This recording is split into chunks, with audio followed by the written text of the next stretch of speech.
ಕಬ್ಬನ್ನು ಹೊತ್ಕೊಂಡಿರುವಂತಹ ಟ್ರ್ಯಾಕ್ಟರ್ಗಳಿಗೇನೆ ಬೆಂಕಿ ಇಟ್ಟಿದ್ದಾರಂತೆ.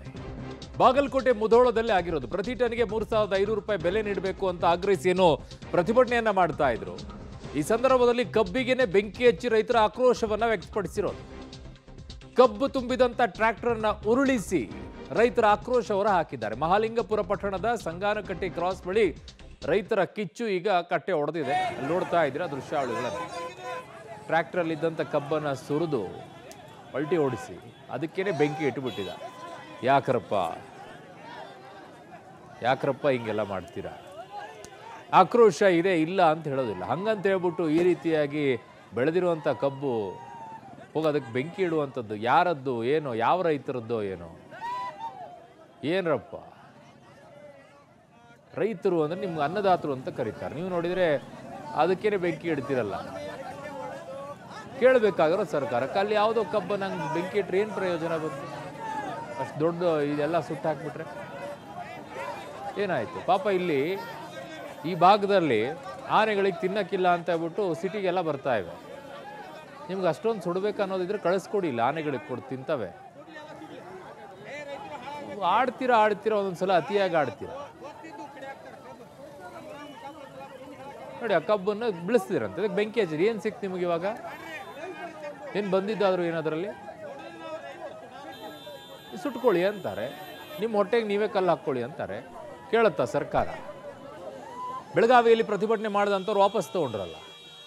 ರೈತರಲ್ಲಿ ಒಗ್ಗಟ್ಟಿಲ್ಲ ಅನ್ನೋದು ತೋರಿಸ್ತು. ಅದಕ್ಕೆ ಅವ್ರು ನಿಮ್ಮನ್ನು ಒಡೆದಾಳುವಂಥ ಕೆಲಸ ರಾಜಕಾರಣಿಗಳು ಮಾಡ್ತಾರೆ. ನೀವು ನಿಮ್ಮ ಹೋರಾಟ ಯಾವ ಸ್ವರೂಪದಿದೆ ಅಂತ ತೋರ್ಸೋಕ್ಕೋಸ್ಕರ ಈ ವ್ಯಕ್ತಿಗೆ ಬೆಂಕಿ ಹಚ್ತೀರಾ. ಏನಾಗಬೇಕಾಗಿದೆ? ನಿಮ್ಮ ಕ್ಷೇತ್ರದಲ್ಲಿರುವಂಥ ಒಬ್ಬನಾದರೂ ಯಾರಾದರೂ ಬಂದು ಕೇಳಿದಾರಾ ನಿಮ್ಮನ್ನು?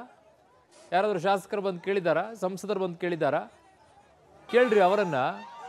ನಿಮ್ಮ ಪರವಾಗಿ ನಿಂತ್ಕೊಳ್ಳೋಕೆ ಕೇಳಿ ಅವರನ್ನು. ಯಾರು ನಿಂತ್ಕೊಂಡಿದ್ದಾರಲ್ಲಿ? ಎಷ್ಟು ಕ್ಷೇತ್ರದಲ್ಲಿರುವಂಥ ರೈತರು ನೀವು ಹೋರಾಟ ಮಾಡ್ತಾ ಇದ್ದೀರಾ? ಅಷ್ಟು ಕ್ಷೇತ್ರಗಳ ಶಾಸಕರು ಯಾರಾದರೂ ಬಂದಿದ್ದಾರಾ? ಬೆಳಗಾವಿಯಲ್ಲಿ ಯಾವ ರೀತಿಯಾಗಿ ಶಾಸಕರೆಲ್ಲ ಬಂದಿದ್ರು? ಮಂತ್ರಿಗಳು ಹೆಂಗೆ ನಿಂತ್ಕೊಂಡ್ರು?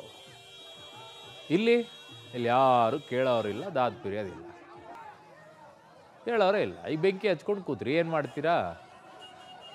ಅನ್ಯಾಯವಾಗಿ ಕಬ್ಬೆಲ್ಲ ಸುಟ್ತಾ ಅದು ಅದಕ್ಕೊಂದು ಚೀರೋದು. ಅದೊಂದು ಏನಪ್ಪ ಅಭ್ಯಾಸ ನಿಮಗೆ? ಏನಾದರೂ ಬೆಂಕಿ ಹಚ್ಚಿದ್ರು ಚೀರೋದಂತೆ.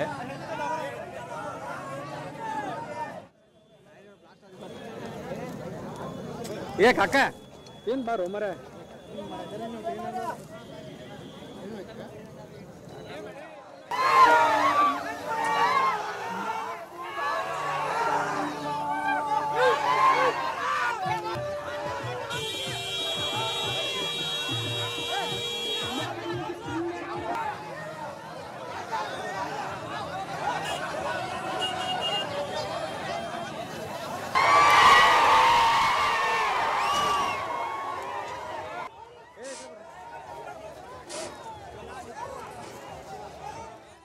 ನೋಡಿ, ಯಾರು ಯಾವ ವೃತ್ತಿಯನ್ನು ಮಾಡ್ತಾ ಇರ್ತಾರೋ ಅದಕ್ಕೆ ಸಂಬಂಧಪಟ್ಟಂಥ ಯಾವುದಾದ್ರೂ ಇದಕ್ಕೆ ಬೆಂಕಿ ಹಚ್ಚೋದಿದೆಯಲ್ಲ, ಭಾಳ ಸಂಕಟ ಆಗುತ್ತೆ.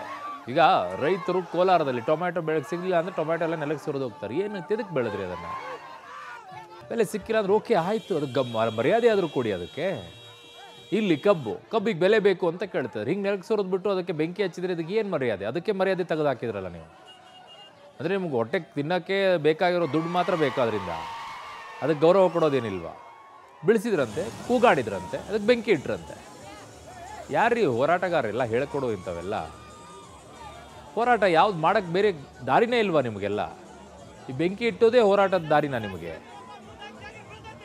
ಅವರೇ ಕರೆಕ್ಟಾಗಿದ್ರಲ್ಲಿ ಬೆಳಗಾವಿಲಿ ಮಾಡ್ತಾ ಇದ್ದಂಥ ಹೋರಾಟಗಾರರು. ನಿಮ್ಗೆ ಯಾರು ಬಾಗಲಕೋಟೆಯಲ್ಲಿ ನಿಮಗೆ ದಾರಿಯನ್ನು ಮಾಡಿಕೊಡ್ತಾರೋ? ಇಲ್ಲಿ ಕೇಳಿ, ನಿಮ್ಗೆ ಕೇಳೋದೇನು ತಪ್ಪಲ್ಲ.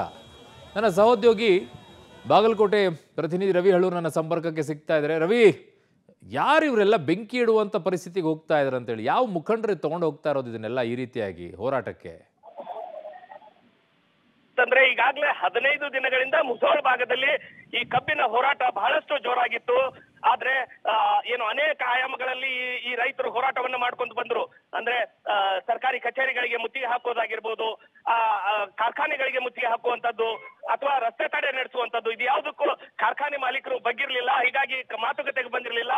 ಈ ರೀತಿಯಾದಂತಹ ಕ್ರಮಕ್ಕೆ ರೈತರು ಮುಂದಾಗ್ಲಿಕ್ಕೆ ಮುಖ್ಯವಾದಂತಹ ಕಾರಣ ಅಂದ್ರೆ 16 ದಿನಗಳಿಂದ ನಾವು ನಿರಂತರವಾಗಿ ಪ್ರತಿಭಟನೆಯನ್ನ ಮಾಡ್ತಿದ್ವಿ. ಮಾಡಿದ್ವಿ. ಇವತ್ತು ಕೂಡ ಟ್ರ್ಯಾಕ್ಟರ್ ರ್ಯಾಲಿಯನ್ನ ಮಾಡಿ ಸರ್ಕಾರವನ್ನು ಎಚ್ಚರಿಸುವಂತ ಕೆಲಸ ಮಾಡಿದ್ವಿ, ಕಾರ್ಖಾನೆಗಳನ್ನ ಎಚ್ಚರಿಸುವಂತ ಕೆಲಸ ಮಾಡಿದ್ವಿ. ಆದ್ರೆ ಯಾರು ಕೂಡ ಈ ಎಚ್ಚೆತ್ಕೊಳ್ಳಿಲ್ಲ.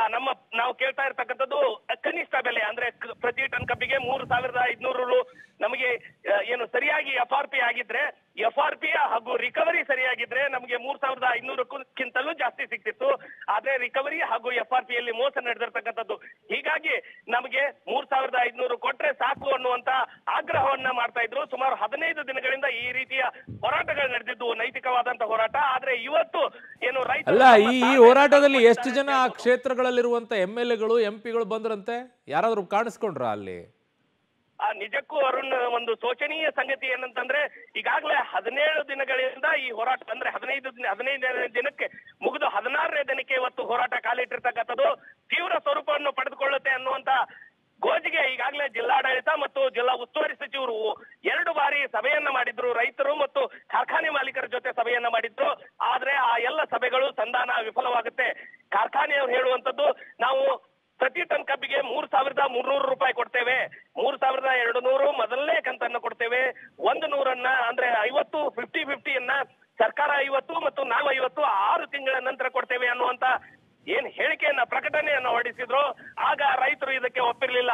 ನೀವು ಕೊಡೋದಾದ್ರೆ ನಮಗೆ 2,300 ಮೊದಲನೇ ಕಂತೆ ಕೊಡಿ, ಸದಾದ ನಂತರ 100 ರೂಪಾಯಿ ಏನ್ ಬರ್ಬೇಕು ಅದು 6 ತಿಂಗಳ ನಂತರ ಬರ್ಲಿ ಅನ್ನುವಂತ ಆಗ್ರಹವನ್ನು ಚಕಾರ ಎತ್ತಲಿಲ್ಲ.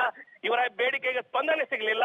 ಹೀಗಾಗಿ ಈ ರೀತಿಯಾದಂತಹ ರೈತ ಹೋರಾಟ ಇವತ್ತು ಉದ್ರಿಕ್ತಗೊಳ್ಳಿಕ್ಕೆ ಕಾರಣವಾಗಿರ್ತಕ್ಕಂಥದ್ದು. ಈ ರೈತರು ತಾಳ್ಮೆಯನ್ನು ಕಳೆದುಕೊಂಡಿದ್ದಾರೆ ಅಂತ ಹೇಳ್ಬೋದು ಅರುಣ್. ಓಕೆ ರವಿ, ನಿಮ್ಮೆಲ್ಲ ಮಾಹಿತಿಗೆ ಧನ್ಯವಾದಗಳು.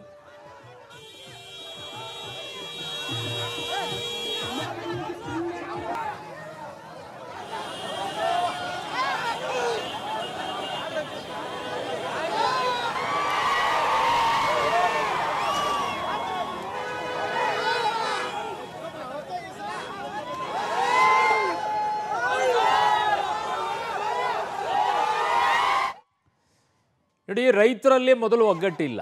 ನೀವೆಲ್ಲ ಒಂದು ಅನ್ನುವಂಥ ನಿರ್ಧಾರ ತಗೊಳ್ಬೇಕಿತ್ತು. ರೈತರಲ್ಲಿ ಹೋಗ್ಲಿ ಬಿಡಿ, ಕಬ್ಬು ಬೆಳೆಗಾರರಾದರೂ ಒಗ್ಗಟ್ಟಿರಬೇಕಿತ್ತಲ್ಲ ಎಲ್ಲರೂ ಕೂಡ.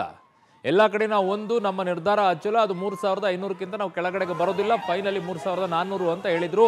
ಅಟ್ಲೀಸ್ಟ್ ಅಷ್ಟಾದರೂ ಕೊಡಲೇಬೇಕು, ಅಲ್ಲಿವರೆಗೂ ನಾವು ವಾಪಸ್ ತಗೊಳ್ಳೋದಿಲ್ಲ ಅಂತೇಳಿ ನಿಂತ್ಕೊಳ್ಬೇಕಾಗಿತ್ತಲ್ಲ.